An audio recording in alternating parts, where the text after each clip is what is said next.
Hi, welcome to this video. In this video, we're going to talk about Microsoft Cognitive Toolkit, or CNTK. Microsoft Cognitive Toolkit is Microsoft's open source deep learning toolkit. It was originally created by Microsoft speech researchers back in 2012. At that time, it was called a Computational Network Toolkit.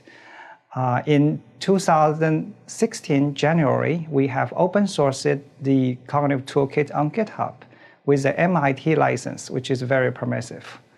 Currently, we have about 12,000 plus GitHub stars on the CNTK toolkit, and this is third among all deep learning toolkits. We have 150 plus contributors from MIT, Stanford, NVIDIA, Intel, and many others. So the Cognitive Toolkit is running over 80% of the internal Microsoft workloads. And this includes Cortana, HoloLens, Bing and Bing Ads, Skype Translator, Windows, Office, Cognitive Service, and Microsoft Research. One of the advantages of using CNTK as your own deep learning toolkit is that the CNTK is internal and external identical, which means if you use this toolkit, you will be using exactly the same toolkit as many of these product teams inside Microsoft. So the Cognitive Toolkit is first class on Linux and Windows. It has Docker support, and it has a rich set of APIs. CNTK was mostly implemented in C and C++ for both training and eval.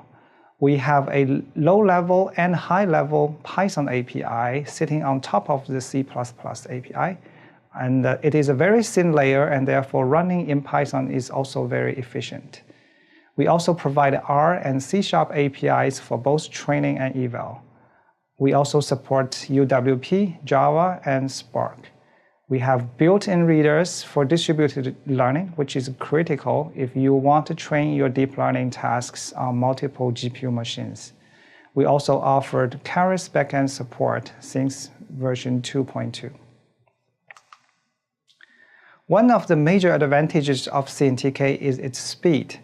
In this particular slide, I have this comparison from a university in Hong Kong who had compared basically 5 different toolkits across 4 different tasks. And you can see that across all the tasks, Cognitive Toolkit is the winner in terms of running speed.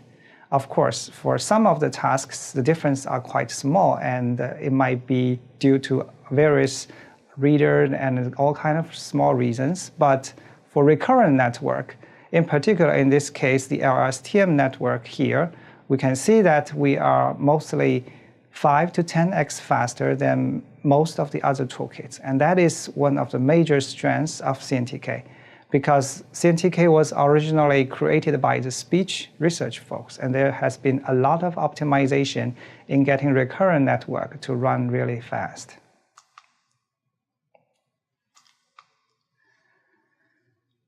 Lately, we have released a number of versions for CNTK that includes 2.2 in September and 2.3 in November. In these 2 releases, there has been a number of new features that include HTML version of tutorials and manuals. We have Nico 2 support that allows you now to train really fast across multiple GPUs across multiple machines. We have 16-bit support for NVIDIA's latest GPU Volta. We have integrated MKL DNN, and we have added the Onyx support, which is an open source neural network exchange format that we collaborated with Facebook. We have also added a C# API, R binding for CNTK, and we have some new APIs in 2.3 for model simplification and compression. We also added a number of new ops and performance improvements and some small API update. A lot of new examples and also TensorBoard support. In this particular video, the remaining part of the video, I'm going to focus on the C# API. So the C# API, which was created on top of the C++ API, is a complete API that can do both training and eval. It has over 100 basic operations to build a computational network. The CNTK function is used as a primitive element to build a DNN. So you can build a DNN through all these basic operations and through composition. We support batching, which basically says you can train examples in batches, and this speed up the training process. We have training support that have various learners such as SGD, Momentum SGD, AdaGrad, etc. C# also supports eval, and we have some end-to-end examples provided in C#. Now, I'm going to spend the remaining time give you example using C# to do transfer learning. For many of you who haven't heard about transfer learning, this is, according to Andrew Ning, the second place after supervised learning for machine learning commercial success. And one of the pain points for training deep learning models is to collect a huge amount of data. With transfer learning, the amount of data required is much fewer. And the basic idea is instead of training everything from scratch, we use a model pre-trained on some other large data set, for example, ImageNet. Once we use that model, and then we adapt this model parameter slightly for the new task based on some new training examples. Here's a diagram showing how to do transfer learning. So you start with a pre-trained model, in this case a VGG16 model, and then what you do is you clone the convolution part. This is usually the bottom part of the network. In this figure, actually, it's on the top. So input is from the top, goes through all the convolutions, but we're going to fix all these convolution layers. And then we attach some new layers at the end in order to regress or classify your own problem. In this example, at the end, there is a dense layer of 20, which means you will have your classifier with 20 different classes. With this new model being calculated, you can do a training on new data with your own data. And next, I'm going to give you a walkthrough on the code. So let's take a look at how to use C# to do training and evaluation on a flower dataset using transfer learning. And this is one of the CNTK C# examples provided in the toolkit. So the flower dataset contains about 102 different kind of flowers. And these flowers, of course, each one contains a relatively small number of training examples. What we would like to do is to use a pre-trained model from ImageNet, which is the ResNet 18 model, and then we will use that model and adapt to the flower dataset. So in C#, we started by defining a few folders and map locations. So in this case, the folder of flower is here. And then we have train maps and validation maps, which defines how the images are mapped to labels.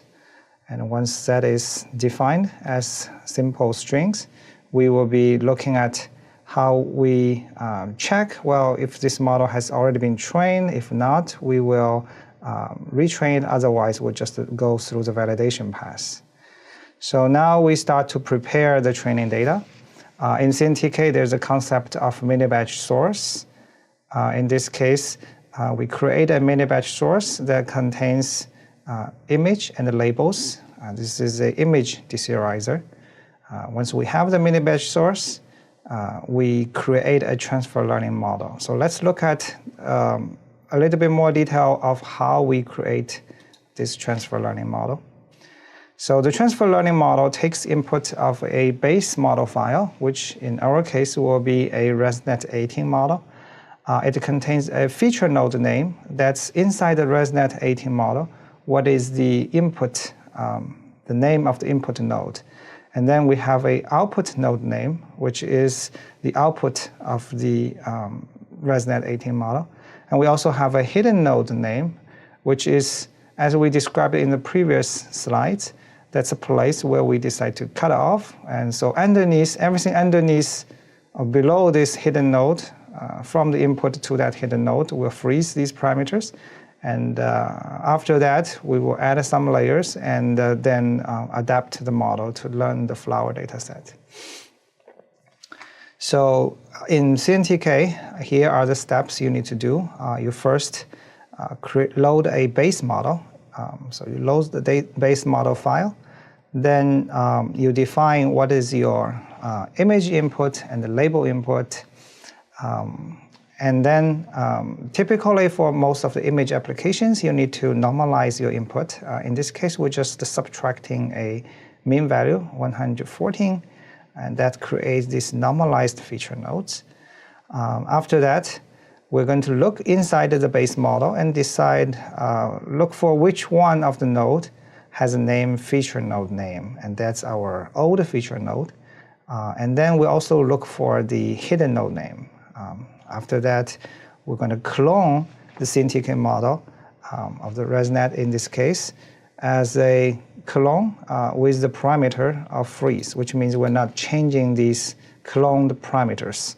And this clone will be cloning until the normalized feature node to the old feature node. And then after that, we add a new dense layer for class prediction. This is a layer that we're going to adapt these parameters, and then we add two loss. One is the training loss, and the other one is not really a loss, it's a prediction error. When we do training, we typically want to know how well it works on some validation data set. And that is all you need to do to define the transfer learning model. Once the model is defined, we will just set some parameters to prepare for training, and that includes what is our number of mini-batches, the mini-batch size, the learning rate, the momentum, and some L2 regularization. With all these parameters being defined, we can basically initiate a learner. In this case, we're going to use a momentum SGD learner. And then we initiate and call the trainer. So we create a trainer here with all the things we have created, and then mini-batch by mini-batch, we are going to get the next mini-batch, which is get one mini-batch of data. In this case, the size is 50, so we're going to 50 images with their labels. Once we have that, we train the mini-batch with all the information we have been provided. After the whole training is done, we save the model, and then we validate the model on some validation data set. And that is pretty much all you need to do in order to do transfer learning with a C#. Thank you for watching this video. If you'd like to know more about Cognitive Toolkit, please go to this website, https://github.com/Microsoft CNTK. Thank you.